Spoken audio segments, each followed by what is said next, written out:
आता बघूयात मुंबई पुण्यातल्या टॉप 9 बातम्या।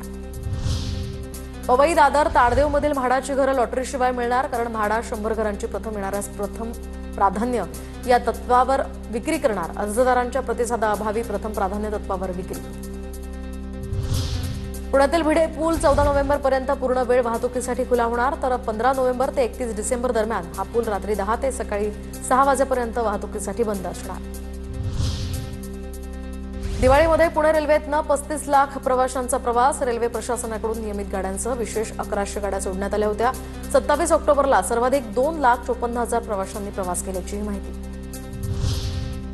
पुण्यातील विस्तारित 2 मेट्रो मार्गांना मंजुरी, यामध्ये हडपसर, लोणी काळभोर, सासवड या मार्गांचा समावेश।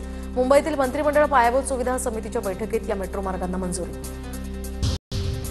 मुंबई महानगरपालिकेच्या रुग्णालयांमध्ये 6 ते 20 नोव्हेंबर दरम्यान स्वच्छता पंधरवडा। उत्कृष्ट कामगिरी करणाऱ्या रुग्णालयांचा यामध्ये गौरव होणार। स्वच्छतेसंदर्भात नागरिकांमध्ये जागरूकता निर्माण केली जाणार। पुण्यातील विस्तारित 2 मेट्रो मार्गांना मंजुरी, यामध्ये हडपसर, लोणी काळभोर, सासवड मार्गांचा समावेश। मुंबईतील मंत्रिमंडळ पायाभूत सुविधा समितीच्या बैठकीत या मेट्रो मार्गांना मंजुरी। उच्च न्यायालयाच्या आदेशानंतर वीज स्वस्त, तर महावितरणकडून इंधन अधिभार शून्यावर। वीज स्वस्त झाल्यानं आता राज्यभरातील ग्राहकांना दिलासा मिळाला। त्रिपुरारी पौर्णिमेला मुंबईतील बाणगंगा परिसरामध्ये होणाऱ्या महाआरतीला 252 कोटींचं विमा कवच। गर्दीचा विचार करून 252 कोटींचा विमा काढल्याची जीएसबी मंदिर न्यासा ट्रस्टची माहिती।